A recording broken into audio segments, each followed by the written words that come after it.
ó dàbẹ̀ ní pé nǹkan tí wọ́n fẹ́ ṣe. Lẹ́kì tó ṣẹlẹ̀ wọ́n ní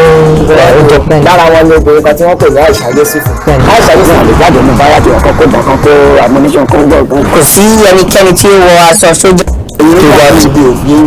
fẹ́ kọbi ara sí ọmọ ìdásórí èrò gbọ́dọ̀ fọlùfọlù lórí àkáǹtì. ẹ kú dédé àsìkò yìí nílé lóko lájò àti ibikíbi tí ẹ bá ti ń wò wá mo dẹ̀ kí n wípé ẹ káàbọ̀ sí ètò ó ń gbóná fẹlifẹli lórí ìkànnì àwọn alálùbáríkà ìkànnì Kaftan TV Yorùbá lórí ètò ó ń gbóná fẹlifẹli láti máa ń ṣe àyẹ̀wò fún gbogbo kókó ọ̀rọ̀ tó ń ṣẹlẹ̀ ní orílẹ̀-èdè Nàìjíríà orúkọ mi ni Adéníyì Francis àmọ́ kí a tó tẹ̀síwájú a ó sáré dé ojú ọjà à ń bọ̀.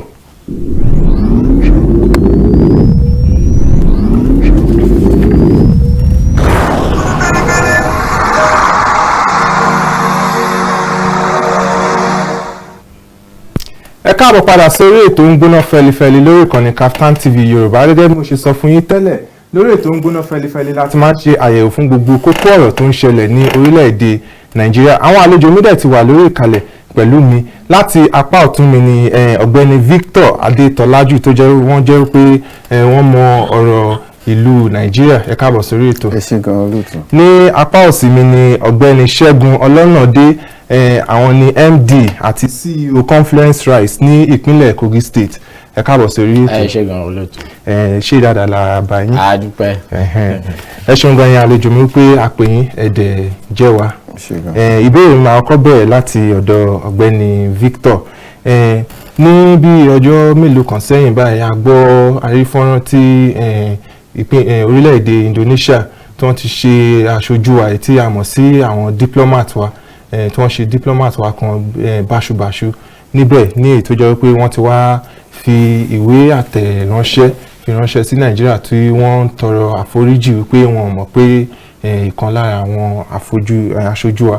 orílẹ̀-èdè ìjọba Nàìjíríà dẹ̀ tí wọ́n ti ń gbáradì láti tún ìbáṣepọ̀ wa pẹ̀lú orílẹ̀-èdè Indonesia nítorí pé kò ń ṣe àkọ́kọ́ kò ń ṣe ẹlẹ́kejì tó jẹ́ pé a ti rí pé wọ́n ti máa ń ṣe àwọn ọmọ ilẹ̀ adúláwọ̀ ní in particular àwọn ọmọ orílẹ̀-èdè Nàìjíríà báṣubàṣu kí ni ẹ rí sí ọ̀rọ̀ yẹn náà. ọ̀rọ̀ yẹn jẹ́ ọ̀rọ̀ tó gbani tó jẹ́ ìyàlẹ́nu fún gbogbo ayé torí pé irú ìbáṣepọ̀ tó wà láàrin Nàìjíríà àti Indonesia wọ́n ní àǹfààní tó pọ̀ láti jẹ lára Nàìjíríà ó dẹ̀ yẹ kí irú respect yẹn kó wà nínú bá ṣe ń relate papọ̀ so bá ṣe wọ́n ń ṣe àwọn ọmọ tó yẹ pé wọ́n lọ síbẹ̀ láti represent wa yẹn kò bójú mu at all and nǹkan tí mo wò ni pé since tí wọ́n ti wá sọ pé wọ́n tọrọ àforíjì ó yẹ kí wọ́n jókòó papọ̀ again kàn wò pé ok ṣé ìbáṣepọ̀ ṣó benefit Nàìjíríà tó bá dẹ̀ ṣe pé kàn pé àwọn tó jẹ́ pé wọ́n lọ síbẹ̀ padà wá ní nǹkan tó bá ṣe pé ìgbésẹ̀ tó yẹ kán gbé nìyẹn nǹkan tó yẹ kán ṣe náà nìyẹn torí pé owó là ń ná láti ní àwọn èèyàn lọ síbẹ̀ yẹn kò dẹ̀ yẹ ká jẹ́ pé a máa náwó àwọn máa ń fowó ra yìí ni wọ́n ń fowó ra ẹ̀tẹ́ so tó bá dẹ̀ ti ń jẹ́ pé ó ti ń bá ẹ̀tẹ́ lọ tó yẹ pé dẹ̀ ń ṣẹlẹ̀ nígbàdégbà ó yẹ kí wọ́n kàn wá wọ̀rọ̀kọ̀ fi ṣàdá kàn wá àtúnṣe tó jẹ́ pé máa múnádórí lórí irú ìṣẹ̀lẹ̀ bẹ́ẹ̀. ẹ ṣeun gan ọ̀gbẹ́ni Ṣẹ́gun ṣé ẹ lérò pé àsìkò ti tó kí wọ́n tún yẹ ìbáṣepọ̀ wa pẹ̀lú orílẹ̀-èdè Indonesia ṣé ẹ lérò pé àsìkò ti tó kí wọ́n yẹ̀ wò àti wípé ṣé ẹ lérò pé ìbáṣepọ̀ wa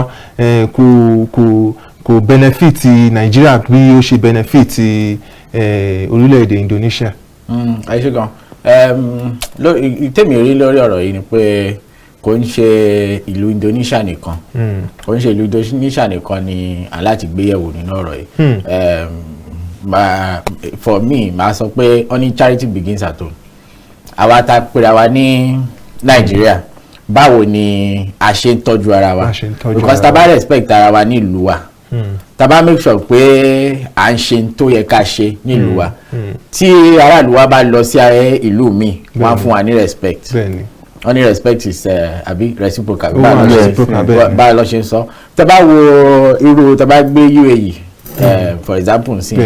àwọn aráàlú wọn bọ́n ṣe respect aráàlú wọn bí gọ́ọ̀mẹ̀ntì ìlú wọn ṣe ń tọ́jú àwọn citizen wọn yẹ tó yẹ pé táwọn people yìí tó bá ń travel lọ London gbà míì gan mọ́tò wọn gan wọ́n á gbé sínú plane wọ́n á gbé lọ respect tí wọ́n bá ń fún wọn tó bá wà abroad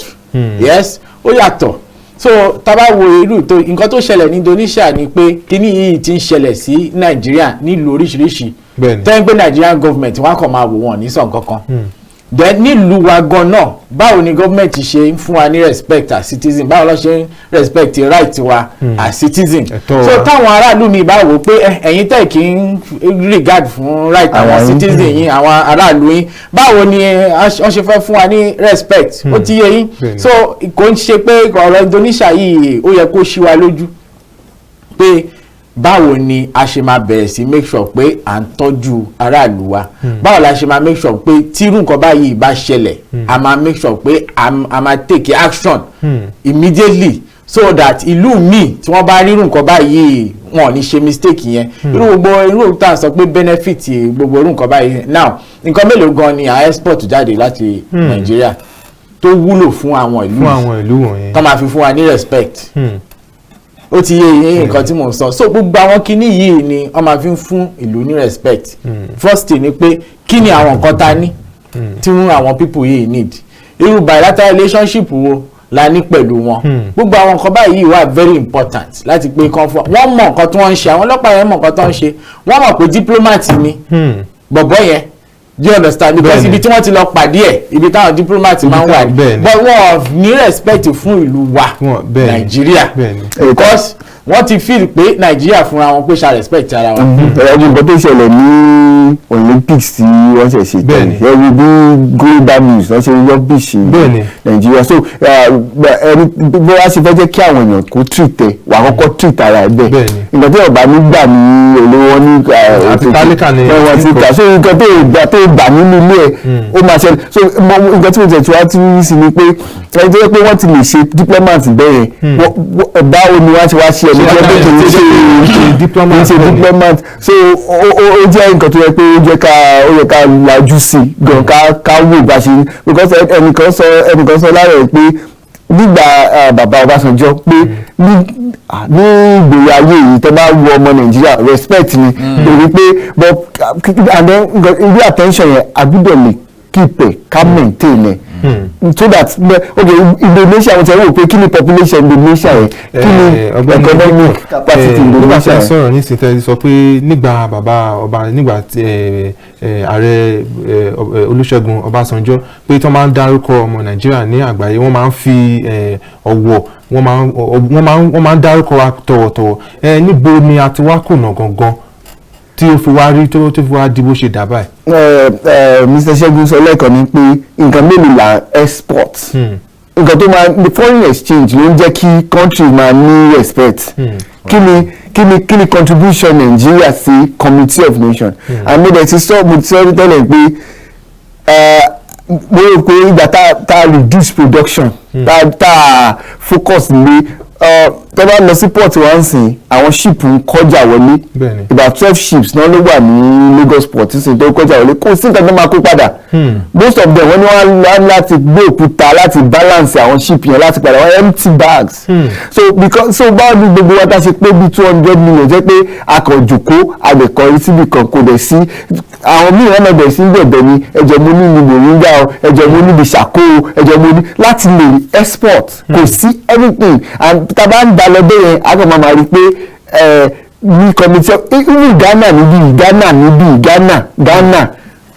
Ghana máa sọ fún ẹ pé àwọn níná Ghana máa sọ fún ẹ pé àwọn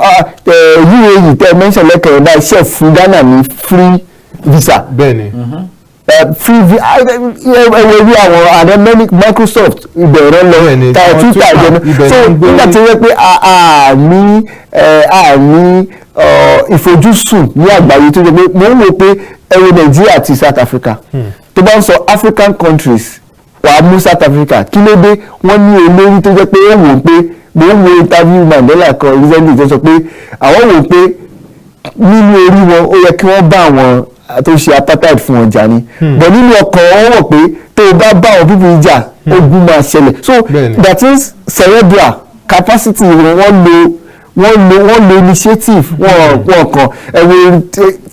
ẹni country wo ẹnìkan sọ lára pé country wo ni wọ́n ń dá terrorist sílẹ̀ that is gbogbo àjòkó a sọ pé okay next thing ni pé ká máa fún àwọn tó yẹ pé wọ́n shoot down plane ká máa fún wọn ní ká máa sọ pé I'm very sorry cool so gbogbo kí nìyẹn ló ń affect statistics àwọn èèyàn tó yẹ pé wọ́n ti pa 350,000 wọ́n kàn wá wọ́n ní I'm sorry statistics yẹn tún show pé 50% ọmọ Nàìjíríà ló fẹ́ kúrò Nàìjíríà bẹ́ẹ̀ni so àwọn tó yẹ pé the Global World Bank wọ́n sọ pé the world is not ready to take millions of refugees so go back to your country and do it well ẹgbẹ́ iye àwọn tá a mú lọ sí Olympics bẹ́ẹ̀dà mélòó la gbà because tó bá ti kó tí gbogbo program yẹn bá ti kú 6 months láṣẹ máa ṣe ìgbáradì bẹ́ẹ̀ ni so that means average Nigeria kò sí Nigeria bí nǹkan tó lè produce nǹkan yangan fún ẹni irú nǹkan tó sáré ṣẹlẹ̀ àtẹ̀mọ̀ advanced country but advanced country nìkan náà ti bẹ̀rẹ̀ jẹ́ pé wọ́n sáré gbọ́ pé wọ́n kidnap missionary òfin ẹ̀ ló fẹsẹ̀ ìlẹ́gbẹ̀ẹ́ kì í ṣe diplomat and wọ́n dẹ̀ deploy unit because ó ní citizenship United States so but lónìí báyìí wọ́n ṣe pààyàn commissioner of information of Oyo State wọ́n kidnap ẹ̀ kò dẹ̀ sí ìlú ìdánwò report ẹ̀ ìlú wọn dẹ̀ tún sọ fún àwọn media pé ẹ má report ní party tàkìtà gbọ́ pé secret ìṣẹ̀lẹ̀ pé ẹ máa sign non-disclosure agreement ní Aso Rock ṣẹ́gbọ́n orí àwọn kìíní yẹn àwa alárògbé ẹ̀wọ́n ní pé ara ló ló máa wò bíi pé normal thing bọ̀ aláta òrùlé máa pè àbójúdi ní ara ló máa pè. ẹ ṣeun gan ọ̀gbẹ́ni Ṣẹ́gun gbogbo alamọ bí àrùn COVID-19 bó ṣe bá gbogbo àgbáyé fà ní ọdún tó kọjá nísìnyí báyìí àtẹ̀tù wọ́n sọ pé àtúnbá new variant míì òun ni àtúnbá fà nísìnyí níbẹ̀ ni àwọn ìjọba àpapọ̀ àwọn federal government náà ti sọ fún wa wípé látìgbà tí ọ̀rọ̀ COVID-19 yẹn ti ṣẹlẹ̀ wípé àwọn ti ná 502.3 billion naira sí orí COVID-19 intervention pẹ̀lú owó yẹn pẹ̀lú àwọn nǹkan tí a rí ṣe lérò pé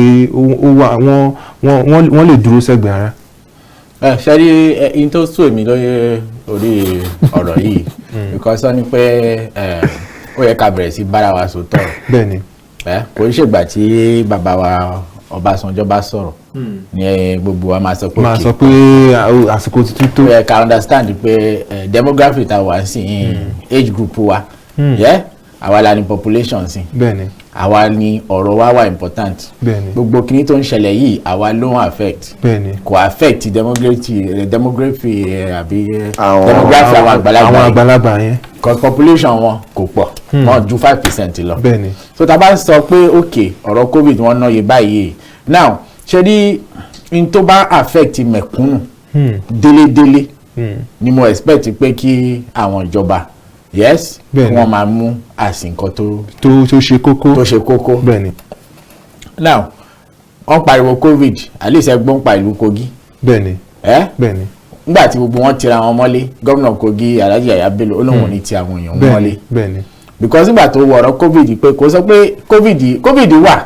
lóòótọ́ ṣùgbọ́n wọ́n ní àrùn malaria tó ti ń pa wá látijọ́ yìí tí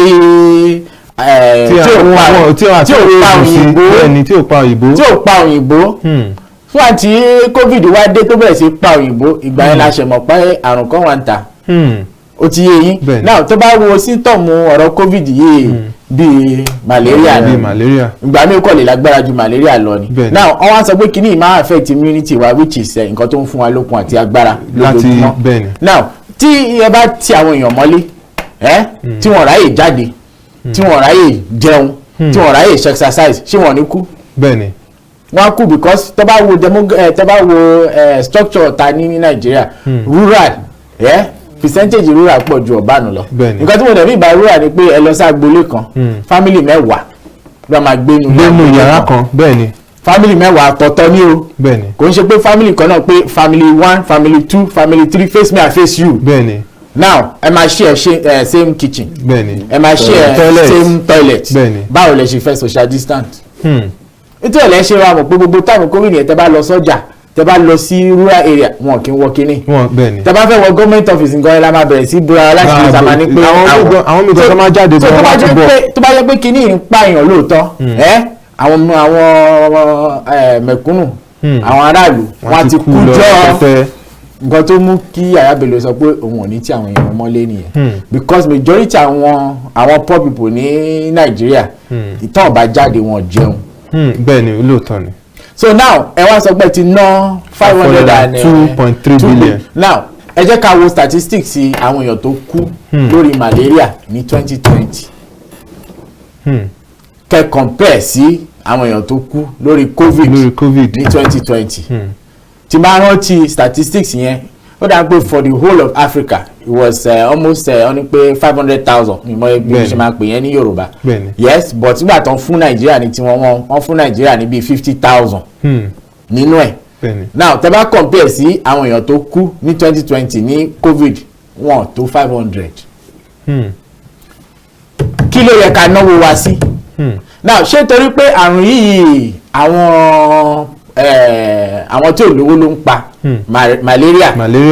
àwọn tí ò lówó ni malaria ń pa nítorí ẹ̀ ní ìjọba ò ṣe wò pé nǹkan tó wà important ni because tí wọ́n bá sọ pé kán bẹ̀rẹ̀ sí gbé iye àwọn èèyàn tó ń kú lórí malaria pé kán máa gbé sórí TV lójoojúmọ́ wàhálà ẹ̀ ní jókòó síta ẹ̀rù ẹ̀fọn á bẹ̀rẹ̀ sí báyìí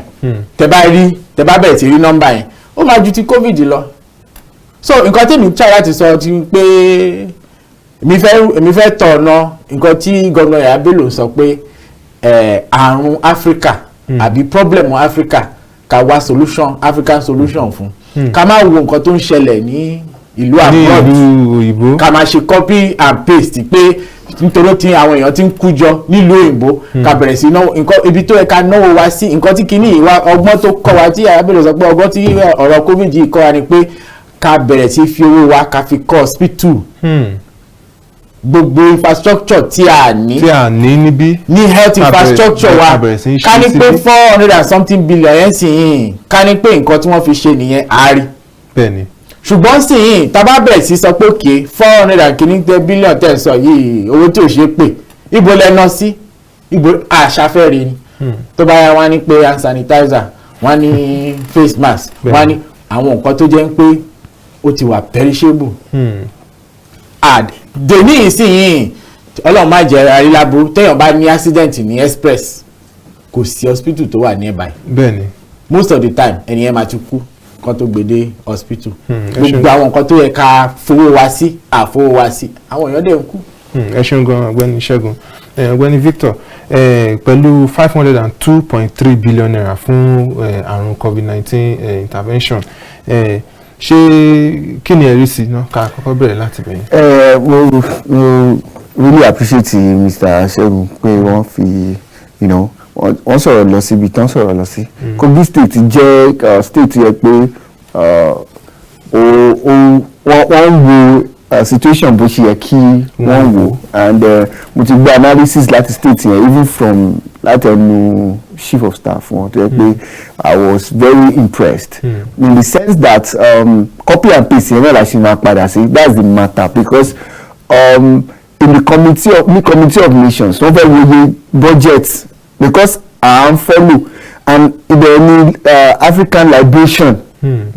ó gbúdọ̀ wà ingrained wọ́n kàn fún wa ní independence in paper ni most of African countries you still see francophone countries wọ́n san nothing less than $500 million fún France every year and it's not news it's like regularly so even currency wọn France don ṣe ti improve it so now coming back to Nigeria and which is the largest Angola wà lára wọn lónìí the largest population in Africa and so one thing we have not realized ni pé story wa méjì ni ìkan wà tó wà yídì ìkan wà tó yẹ pé yes so figure yìí báyìí ó ní rating ní United Nations tó yẹ pé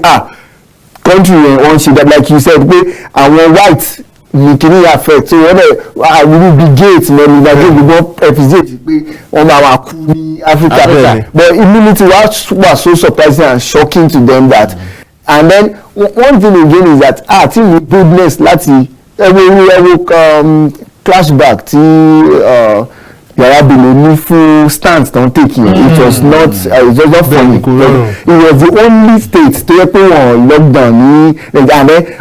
and we can make reference back to it now as a point of reference pé this man really cared for his people and then you know several other things the banditry that he was able to stop don find the solutions in the state wọn now concerning COVID-19 so bí mo ṣe ń sọ lọ pé àwọn kan wà tó yẹ pé wọ́n fẹ́ ṣe jẹ́ kí story line yẹn kó fit nǹkan tó global narrative kó jẹ́ pé nǹkan tí wọ́n ń ṣe ní ìlú ilé South Africa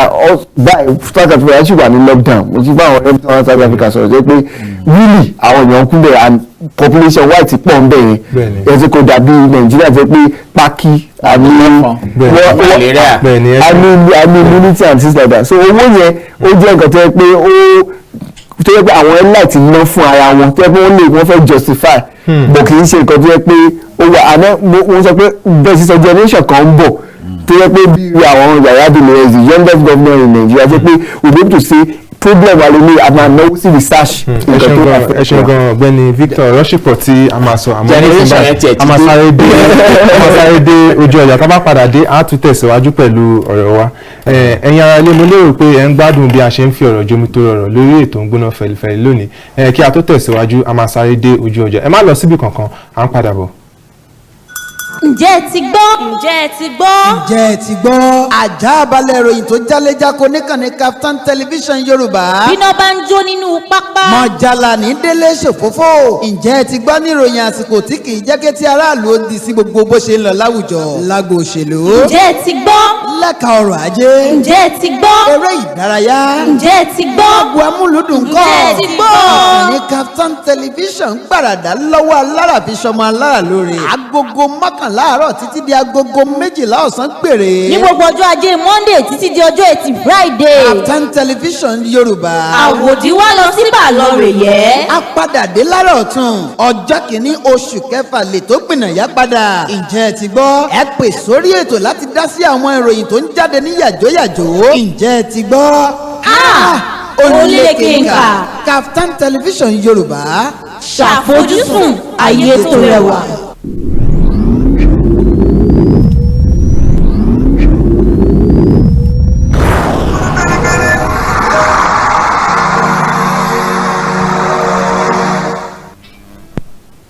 ẹ káàbọ̀ padà sórí ètò ń gbóná fẹ̀lifẹ̀li lórí ìkànnì Kaftan TV Yorùbá kí a tó lọ sí ojú ọjà ọ̀rọ̀ COVID-19 owó COVID-19 intervention tí àwọn ìjọba àpapọ̀ ní àwọn ti ná sí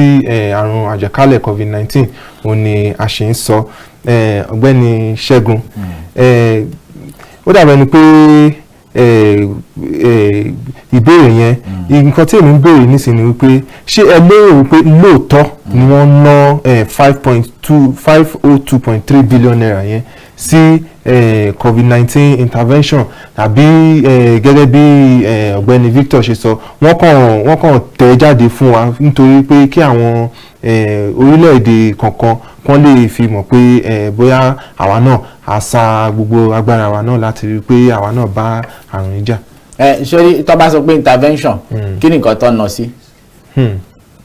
nǹkan tí owó téèyàn bá ná nǹkan tí bá lè rí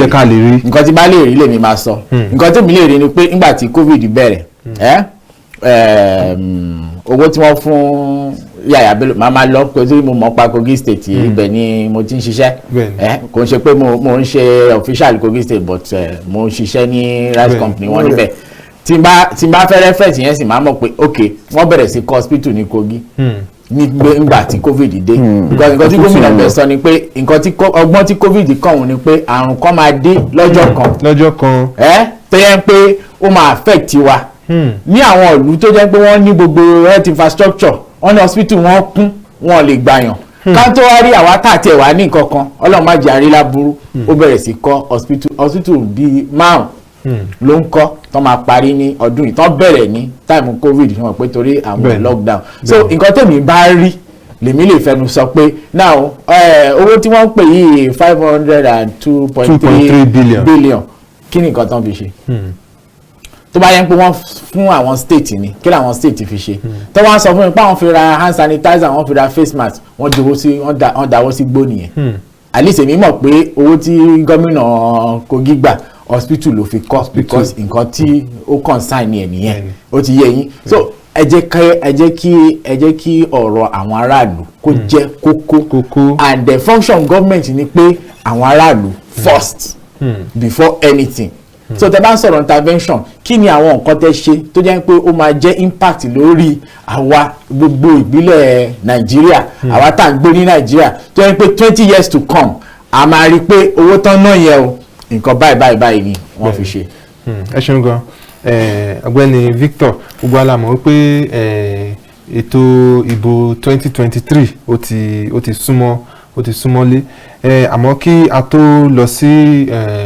ìgbáradì fún ìdìbò 2023 ẹ jẹ́ ká sáré mẹ́nu bà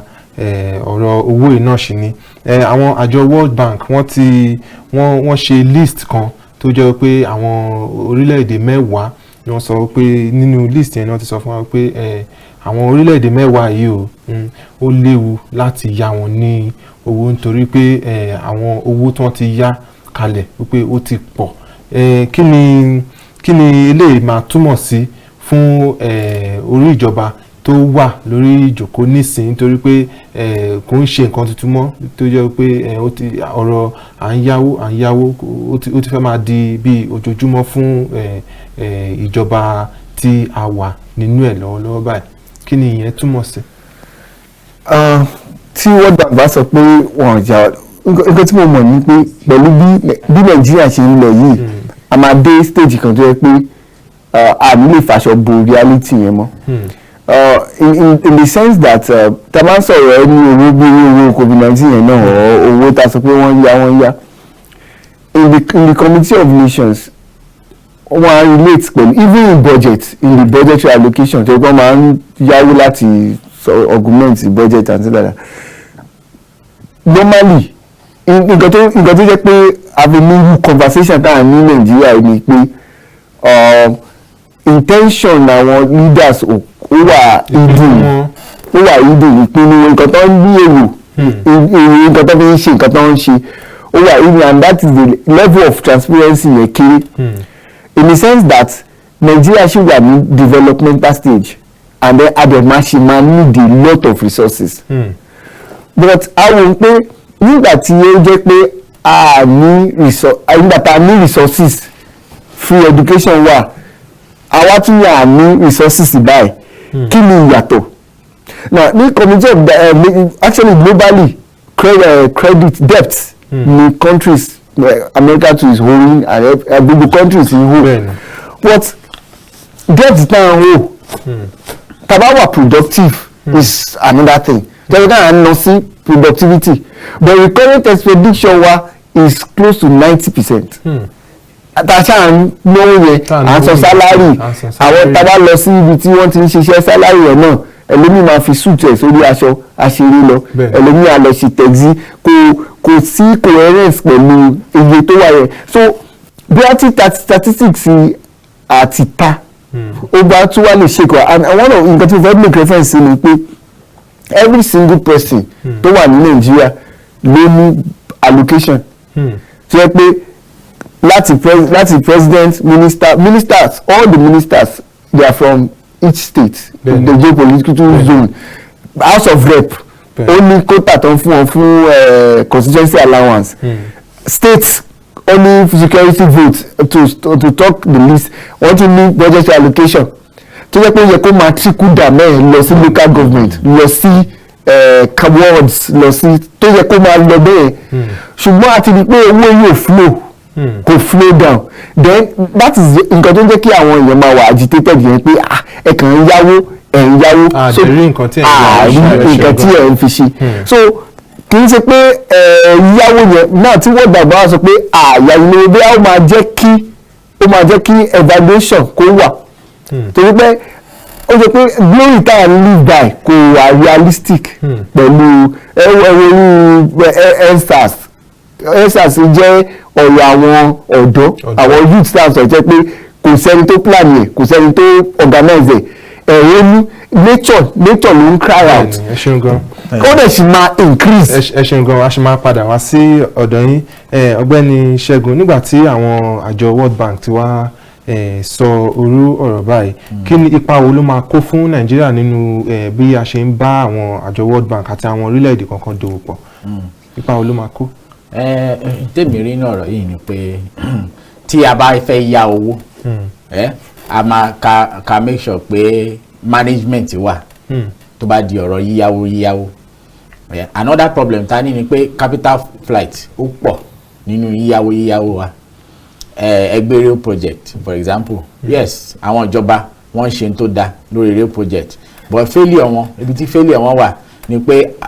ní Kogi state Àjàòkúta wà ń bẹ̀ bẹ́ẹ̀ni ṣe gbogbo réèlì tí a ní ní the entire country Àjàòkúta ó lè manufacture gbogbo réèlì yẹn now tẹ́ bá fẹ́ yáwó ẹ lo ọpọlọ fi yáwó yẹn kẹ́ make sure pé ẹ ṣe backward integration meaning ni pé 60% of the raw material tẹ́ need ẹ make sure pé ó jáde láti ìlú yín 60% gan kéré because nǹkan tí ẹ máa fi tètè lè san owó yín padà nìyẹn tẹ́ máa fi kúrò nù gbèsè ṣùgbọ́n tẹ́ bá yá lẹ́sẹ̀ $100 billion nísìnyí yes 80 billion nínú ẹ̀ capital flight gbogbo àwọn material ẹ fi lọ fi develop China gbà tẹ̀dẹ̀ ní industry nílùú yín tó jẹ́ pé gbogbo àwọn kìíní yẹn ẹ lè fi ṣe backward integration and then management ti ọjà 10 naira ẹ pè ní 50 naira gbogbo àwọn kìíní yìí ó come into play ó ti dá bára kú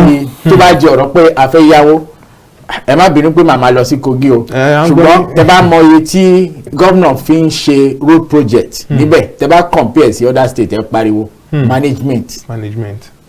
pẹ̀lú little resources wọn ẹ rí pé wọ́n ṣe project ẹ máa gbé báwọn lọ́n ṣe ń ṣe management of funds ọjà tí kò yẹ kó jẹ́ 30 billion tó bá jẹ́ 2 billion yẹn náà ni tó bá ta bá bẹ̀rẹ̀ sí ṣe yẹn àní wà nínú problem tá wà yìí because I need enough resources láti san gbèsè wa but báwo la ṣe manage owó yẹn ká make sure pé owó tíyàn bá yá ẹ máa make sure pé ẹ lò sínú ìlú yín ó fi bímọ ọmọ tó bá bí yẹn lè máa fi padà san gbèsè yín because táwọn èèyàn bá ní tí ẹ bá sọ pé Àjàòkúta fún yín ní 60% of the raw material ẹ máa employ over 5 million people 5 million people tẹ́ bá employ yẹn wọ́n á ṣe kí ni wọ́n á san tax apart from tax wọ́n á rán wọn lọ sí school apart from that wọ́n á rò oúnjẹ apart from that wọ́n á wọ mọ́tò ẹ ti empower almost 100 million direct and indirect government náà bẹ̀rẹ̀ sí make owó tí wọ́n make ń sí yìí wọ́n á make more money wọ́n á fẹ́ẹ̀ sí fi san deficit gbèsè wọn so ọpọlọ là ń láti lò àyíntòrí ẹ̀ láti sọ pé gbogbo àwọn arúgbó tọpọlọ wọn ti kú kán yàgò fún ẹ ṣeun gan àwa ọ̀dọ́ ní ọ̀rọ̀ àwọn tọpọlọ wa sì ń jà. gẹ́gẹ́ bí a ṣe ń sọ ní ìgboro a máa ní àwa sọ̀rọ̀ sókè generation ni àwa báyìí lórí ọ̀rọ̀ àwọn arúgbó àti àwọn ọ̀dọ́ tí ọ̀gbẹ́ni Ṣẹ́gun mẹ́nubà nísìnyí ní ọjọ́ mélòó kan sẹ́yìn ààrẹ orílẹ̀-èdè Nàìjíríà ti àná ìtàmọ̀ sí Ibrahim Badamasi Babangida ló sọ wípé èèyàn tó bá máa di ààrẹ Nàìjíríà ní ìbò 2023 pé ó gbọ́dọ̀ jẹ́ ọmọ between 60 àti 65 àwọn oníròyìn àti àwọn ọmọ Nàìjíríà wọ́n ti jáde wọ́n sọ pé kò ń ṣe bẹ́ẹ̀ ló yẹ kó rí o kò ń ṣe bẹ́ẹ̀ ló yẹ kó rí o àjọ CAN Christian Association Nigeria ti Northern Chapter wọn náà ti sọ pé ní ìbò 2023 tó ń bọ̀ yìí o èèyàn tó bá máa di ààrẹ wa o kò yẹ kó dúró lórí pé ọmọ ibo ló ti wá o ọmọ ọdún mélòó ni ẹ o àbí ẹgbẹ́ wo ni ìwọ ti wà kí ni ẹ rí sí ìyẹn ṣé níbi tí Nàìjíríà dé nísìn ṣé ó yẹ ká ṣe máa sọ̀rọ̀ pé ìbò a fẹ́ dìbò fún ẹni tó máa darí wa fún ọdún mẹ́rin ká máa sọ pé ẹni tó máa darí wa ọmọ ìlú báyìí báyìí ló yẹ kó ti wà ọmọ ìlú báyìí báyìí ló yẹ kó ti wà ṣé nǹkan tó yẹ ká máa sọ níbi tá a dé nìyẹn. tá bá wo ọmọ Nàìjíríà average Nigerian I'm talking about 25% ọmọ Nàìjíríà kò really mọ nǹkan tó jẹ́ pé ìjọba kò mọ nǹkan tó kò wà concerned especially new generation yìí because global village láyé ìsìn tó bá ti tẹ fóònù ẹ̀dá ìlú bá ẹni tó wà ní US ó lè wà carried away for weeks and then you are working mo láwọn ọ̀rẹ́ tí ẹ pé wọ́n jáde they work in different time zones wọ́n dẹ̀ ń gba owó wọn ní dọ́là so administration bẹ́ẹ̀ jẹ́ kì í ṣe nǹkan tó yẹ ń kú gidi sí because and politics ó jẹ́ kó wà difficult day in day out to be able to káwọn èèyàn lè fi nǹkan tán ní kọ́ lè fi impact society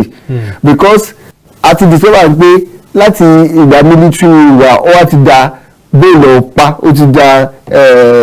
túláàsì ni wọ́n fi ń ṣèjọba jẹ́ pé ó ti wá fẹ́ da bíi court kò jẹ́ kí àwọn èèyàn lè ní ìfẹ́ sí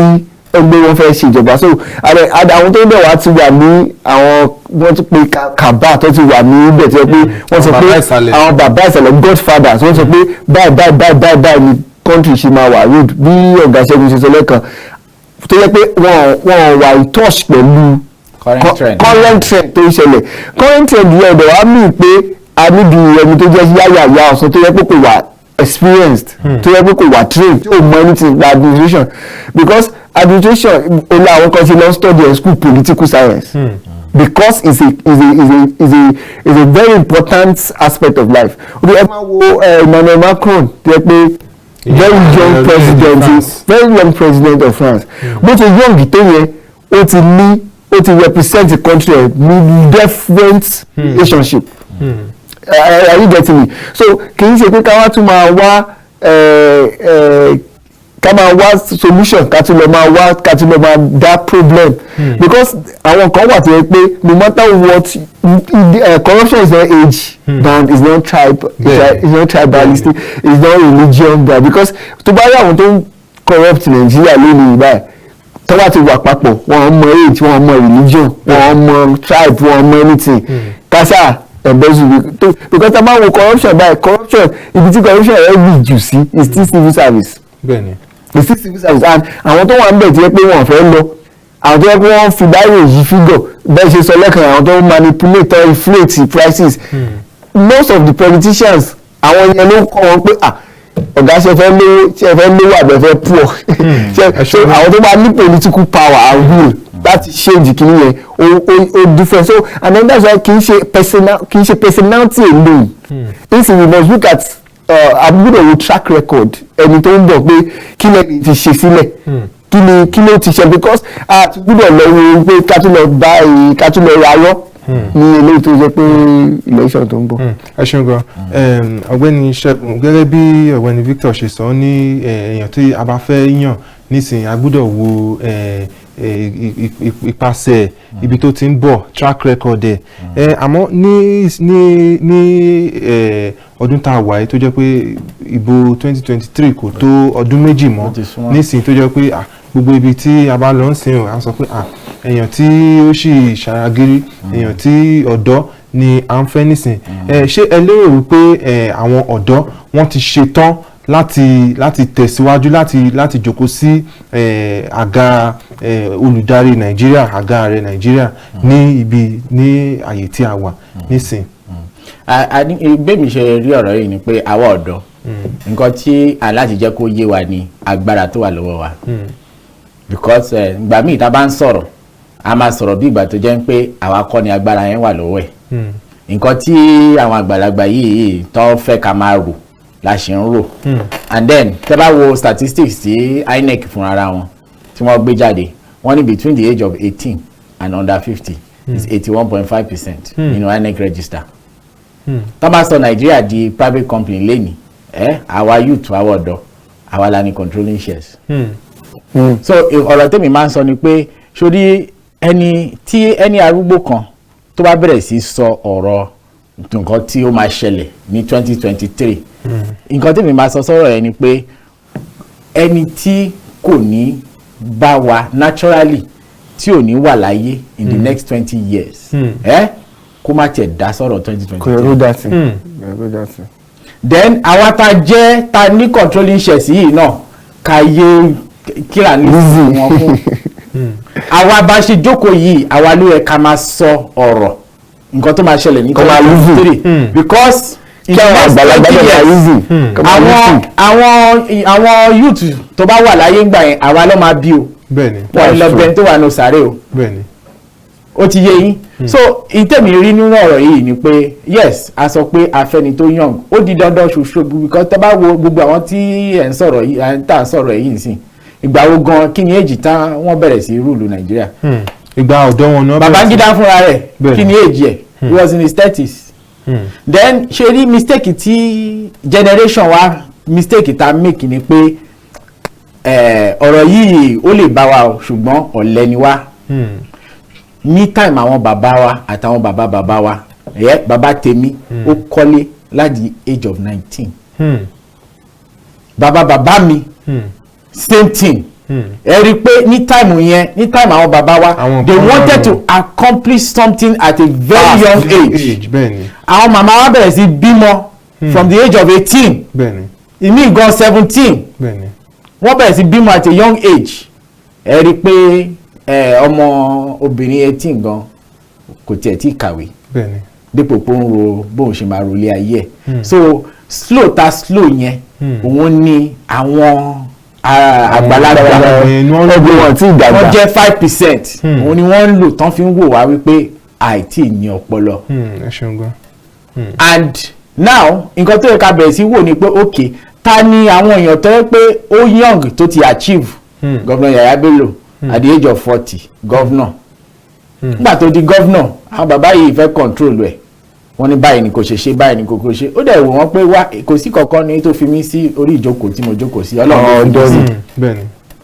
sí nǹkan tèmi dẹ̀ máa ṣe nǹkan tọ́lọ́run mi ní kí n ṣe àti nǹkan tó máa favour àwọn èèyàn mi ní Kogi ni màá ṣe ó dẹ̀ mú gba àwọn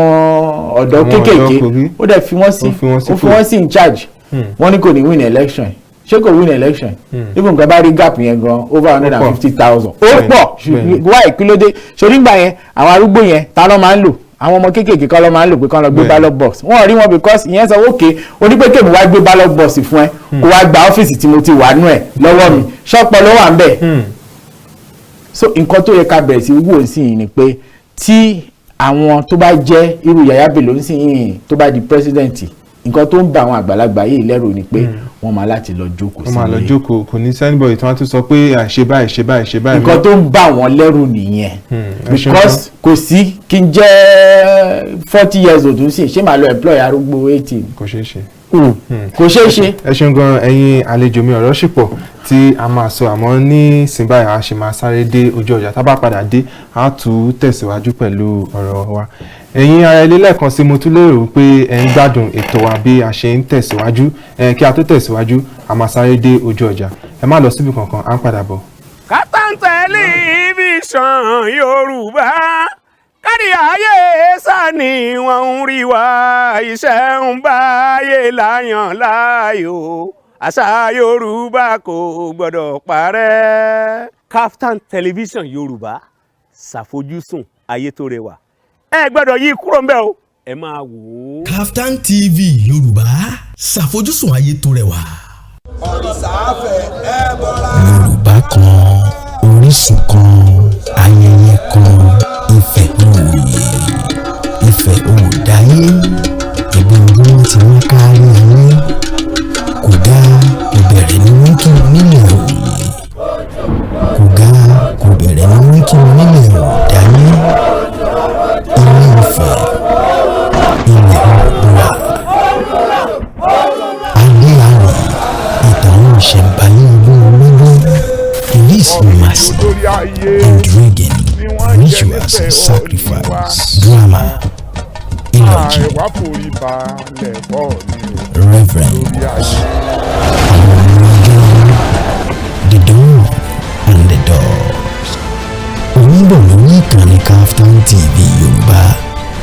ṣàfojúsùn ayé tó rẹwà.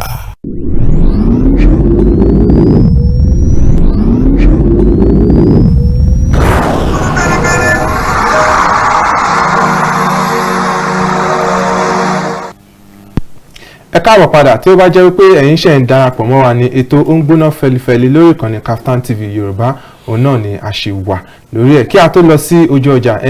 ọ̀rọ̀ ìgbáradì fún ìbò 2023 òun ni a ṣe ń sọ̀rọ̀ àwọn àlejò mi dẹ̀ ṣì wà lórí ìkàlẹ̀ pẹ̀lú mi ọ̀gbẹ́ni Victor gẹ́gẹ́ bí ọ̀gbẹ́ni Ṣẹ́gun ṣe ń sọ̀rọ̀ lọ kí a tó lọ sí ojú ọjà wọ́n ní àsìkò ti tó àwọn èèyàn tó jẹ́ pé 20 ọdún síbí tí wọ́n bá ní agbára mọ́ àbí tó jẹ́ pé wọ́n ti sọdá sí apá kejì tó jẹ́ pé wọn ò ní sí mọ́ wọn ò gbọ́dọ̀ bá wa dá sí ètò ìbò 2023 nísìnyí báyìí a máa rí pé gẹ́gẹ́ bí orí ìbò tí ó kọjá ní 2019 a rí pé àtìgbà yẹn ni aṣáà ti ń sọ pé àsìkò ti tó fún àwọn ọ̀dọ́ àsìkò ti tó fún àwa ọ̀dọ́ báyìí àmọ́ nígbà tí ìbò dé a rí pé ọ̀pọ̀lọpọ̀ àwọn ọ̀dọ́ ẹ̀yìn àwọn arúgbó wọ̀nyí náà ni a ṣì lọ tò sí ìbò 2023 ó ti dé nísìn kí ni a ní láti ṣe nísìn tó jẹ́ pé gbogbo àwa ọ̀dọ́ a máa fi mọ̀ pé èèyàn tó yẹ ká tẹ̀ka fún nìyí o ọ̀dọ́ tó jẹ́ pé ipasẹ̀ ẹ̀dá tó jẹ́ pé a ti rí àwọn iṣẹ́ ribiribi tó ti ṣe sẹ́yìn ló yẹ ká tẹ̀ka fún kí àwọn arúgbó wọ̀nyí kọ́ máa wá pe ajá lọ́bọ fún wa kí lẹ rò pé ó yẹ ká ṣe kí àwọn nǹkan wo ló yẹ ká mọ̀ tí a ti mọ̀ tí àwọn ọ̀pọ̀lọpọ̀ ọ̀dọ́ tó wà níta tí wọ́n mọ̀. mo rò pé nǹkan tá a ti mọ̀ ni pé ẹnìkan sọ̀rọ̀ yẹn ní English pé youth are 50% of our population now and they will be 100% of our population in the years to come. The meaning is that bí wọ́n ṣe sọ lẹ́ẹ̀kan yẹn àwọn ọmọ 30 years old báyìí tó yẹ pé ó ṣì wà lọ́dọ̀ parent ẹ̀ tó yẹ pé kò tí ì mọ ibi tó máa lọ ó ṣì wà school kò tí ì ní governance mentality. I think àwọn leaders wa tó yẹ pé wọ́n wà presently bí IBB and the likes wọ́n jẹ́ product struggle of the creation of Nigeria, trying to our Awólọ́wọ̀ gbogbo trying to balance the whole equation. So àwa ní tabawo graph yẹn àwa ní a particular plateau báyìí tó yẹ pé gbogbo struggle yẹn ó ń trickle down ó ń wá sílẹ̀ tó yẹ pé agitation ìgbà tó fi measure progress nígbà yẹn kì í ṣe ìgbà tó fi measure progress nísìn ẹni tó bá fẹ́ measure progress nísìn àwọn pé fóònù ló ń lò kí ni aṣọ tó ń wọ̀ Gucci ṣe designer ló ń wọ̀ bẹ́ẹ̀ nígbà yẹn nǹkan tó fi gbogbo nǹkan tó ń gbogbo ẹ̀ ní pé èdè mélòó lè kọ́ and productivity nìyẹn because phone dey show productivity lọ títí because most of the applications tó wà is their phone their social and then so a fẹ́ máa irú education curriculum wa báyìí wọ́n ní pé a fẹ́ ṣe rocket tẹ̀wọ́n láti ìgbà tí curriculum yẹn ti wà establish education curriculum because mo ní expertise in education for 40 years more than 40 years àti build the rocket tiwa. àti ìṣe ẹni rocket so that means only because yẹ pé àti ìyá irọ́ tó yẹ pé then any decision tí leaders bá make only bó ṣe máa níbi preferred lórí generation tó ń bọ̀ so àwọn fathers wa wọ́n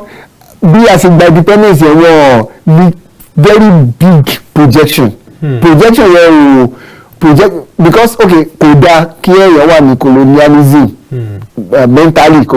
is not good kò jẹ́ kí a lè express ara wa but values wa atemize values wa dáadáa Africa a jẹ́ communal based environment jẹ́ pé irú bí wọ́n ṣe ń sọ yẹn sí Governor Yar'Adua tí wọ́n mention lẹ́ẹ̀kan yẹn pressure sì wà lórí ẹ̀ through àwọn bí mo ṣe gbọ́ ní látẹnu chief of staff wọn pé wọ́n wá fi àwọn àgbàlagbà yẹn sí advisory board pé ẹ máa advice wa ẹ máa fún wa ní àmọ̀ràn and ẹni tó máa lè ṣe yẹn máa jẹ́ ẹni tó stubborn gan because kò lọ sọ fún dájú yẹn pé ẹjọ́ ẹ fi mí lẹ̀ ní normal African balance insult ni ewu Twitter ban tó ṣẹlẹ̀ yìí sí èdè pé Twitter ó jẹ́ free country ló ti ń bọ̀ but níbi tí president bá sọ̀rọ̀ òun lè tí àgbàlagbà bá sọ̀rọ̀ òun lè wojú ẹ̀ òun náà ni wọ́n dẹ̀ ṣe respond actually bẹ́ẹ̀ so that means a ní láti ní culture ẹni mo sọ lẹ́ẹ̀kan pé it's not about kì í ṣe pa personality a gbọ́dọ̀ rí ẹni yẹn pé ó ti ní community followership òun náà ni wọ́n dẹ̀ ṣe mention lẹ́ẹ̀kan honestly kò sí bá a ṣe fẹ́ sọ tó yẹ pé àti ní make reference I'm not talking about pé mi ò sọ nípa development Kogi àbí individual development but ká wo nǹkan tó wà lórí paper because paper là ń lò most times kí ni response gbogbo chairman local council Kogi young people because a lè máa fi South Africa ṣe reference tábà ti ní reference ẹni ní agbúdọ̀ adébúdọ̀ máa jẹ́ kó adébúdọ̀ jẹ́ kí nǹkan rere ká máa copy nǹkan rere so young people gbogbo vice obìnrin àwọn ọmọdé chief of staff wọn is 36 years old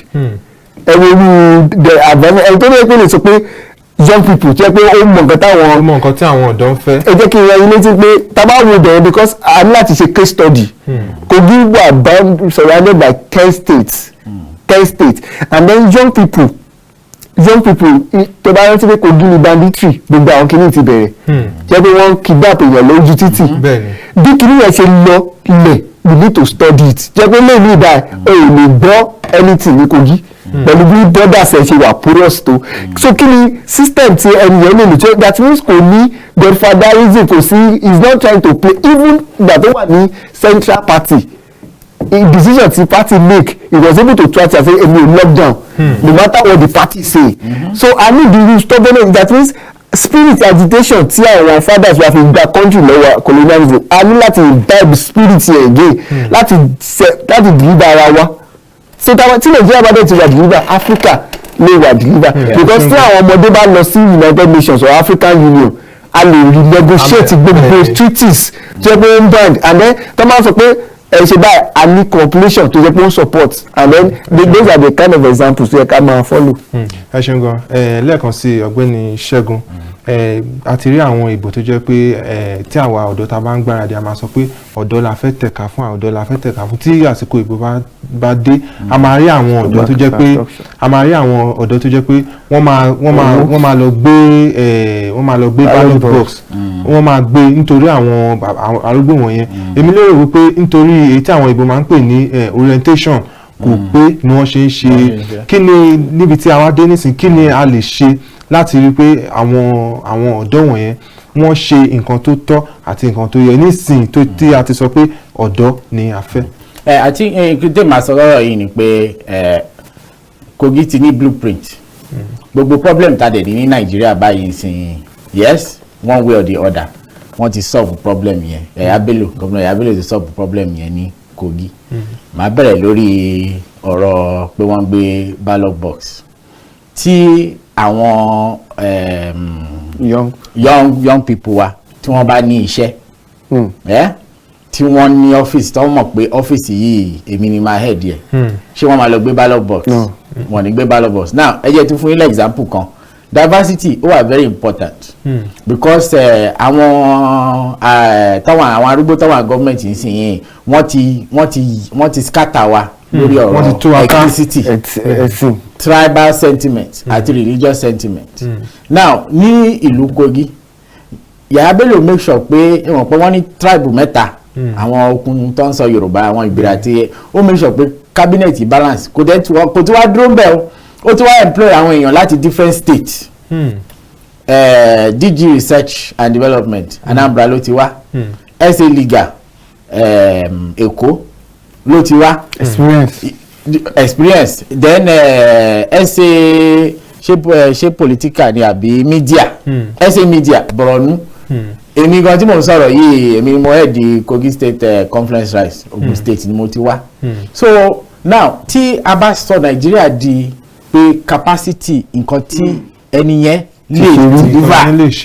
ló wà important kò ń ṣe religion rẹ kò ń ṣe tribe tó ti wá we move the country forward nǹkan tó ń fà wá sẹ́yìn ni wípé tá a bá fẹ́ fill àwọn position yìí aráàlú mi ló láti jẹ́ ẹni tó ń ṣèdè mi ló láti jẹ́ ní northern state Kogi state is a northern state governor muslim ni deputy governor christian ta ló tẹ̀lé deputy governor speaker bí christian ni ssg christian head of service christian chief judge christian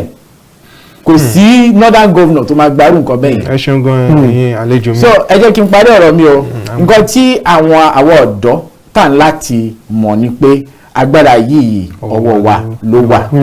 a dẹ̀ láti wò pé à ń sọ̀rọ̀ pé capacity ta ló ní capacity ta ló lè kó wa jọ láti make sure pé àjọ gbé nàìjíríà yìí ga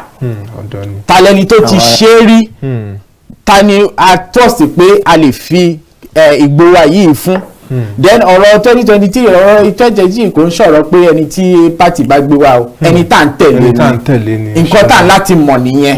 ó wà very important ẹni tá ń tẹ̀lé òun ló wà important kò ń ṣe ẹni tá ń tẹ̀lé àtàtìrí pé ó ṣe rí a sọ pé a fẹ́ tẹ̀lé Yàyà Bello tẹ́ bá gbé fẹ́ lómi wàhálà lè kóra yín sí ẹ ṣeun gan ẹ̀yin àlejò mi a ti sọ̀rọ̀ lọ́pọ̀lọpọ̀ ọ̀rọ̀ sì pọ̀ tó yẹ kí a ṣe sọ àmọ́ àkókò ti kọ wa ní pàpàmọ́ra àmọ́ mo lérò pé tí a bá tún pè yín ní ọjọ́ mi ẹ tún jẹ́ wa ẹ ṣeun gan lẹ́ẹ̀kan sí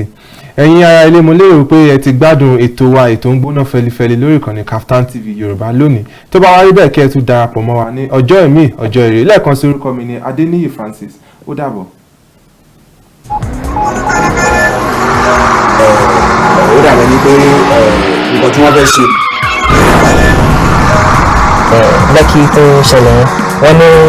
oúnjẹ pẹ́ẹ́n. lára wọn ló gbé nǹkan tí wọ́n pè ní Aisha Yusufu. Aisha Yusufu lè jáde ní báyà tó ọkọ̀ kó bọ̀kan kó ammunition kó gbọ̀ngàn. kò sí ẹnikẹ́ni tí ó wọ aṣọ sójà. ìwé òfin fẹ́ kọbi ara sí ọmọ ìdásórí èrò gbọ́dọ̀ fọlùfọlù lórí àkáǹtì mi. Yorùbá ló làṣà, Yorùbá ló níṣe. Gẹ́gẹ́ bí ọmọ Yorùbá àtàtà, àṣà àti ìṣe ọmọlúwàbí wa ló jẹ wá lógún. Torí bọ́kọ̀ ròkun bórọ̀ṣà yóò darí padà sébùté tẹnitẹni. Èkísà ń ta àtàn. Bẹ́ẹ̀ sì ni àjòkù ní dùndùndùn kó nílé ó mọ́ relé. Ọmọ tó gbàgbé ilé ó sàpò ìyàkọ́. Bẹ́ẹ̀ làwọn àgbà wí. Ìkànnì kan ń bọ̀ lórí afẹ́fẹ́ láìpẹ́ lórí decoder StarTimes. Bàbá perí akọni àfidàlálẹ̀ gàràgà. Kaftan TV Yorùbá ni mò ń perí ẹ̀. Ìròyìn àsìkò láì fi gbá kan bọ̀ kan nínú. Àwòrán tó mọ́ gaara bí odò kírísítálì, àwọn ètò tó kún fún ọ̀pọ̀lọpọ̀ ọgbọ́n, ìròyìn eré ìdárayá, orin àtijọ́ àtàwọn àjá àbálẹ̀ orin ìgbàlódé, eré oníṣe àti sinimá àgbéléwò lóríṣiríṣi, ìtàn ilẹ̀ Yorùbá àtàwọn akọni wa, àwọn ohun ìṣẹ̀ǹbáyé bí a ti ń ṣe nígbà ìwáṣẹ̀, ètò ẹlẹ́sìn gẹ̀sìn àtàwọn ọ̀rọ̀ tó ń lọ láwùjọ wa. Mélòó la fẹ́ kà lẹ́yìn Adépèlé lórí ìkànnì Kaftan TV Yorùbá? À ń pò ó pọ̀ lọ́wọ́lọ́wọ́. Bó bá igi náà tán, ọmọdé tàgbà ni ó bù láńbẹ́. Ó ń bọ̀ dẹ̀dẹ̀dẹ̀. Ẹ kú ojú lọ́nà rẹ̀. Kaftan TV Yorùbá ṣàfojúsùn ayé tó rẹwà.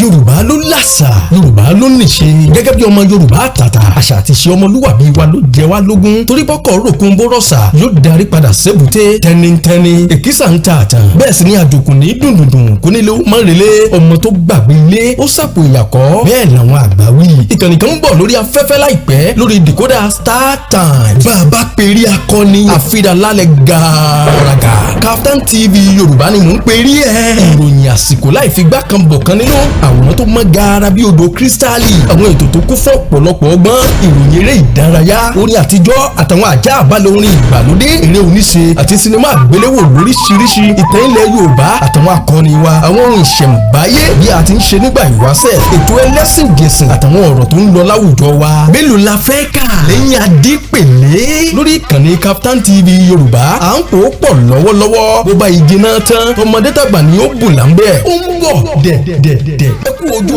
lọ́nà rẹ̀. Kaftan TV Yorùbá ṣàfojúsùn ayé tó rẹwà.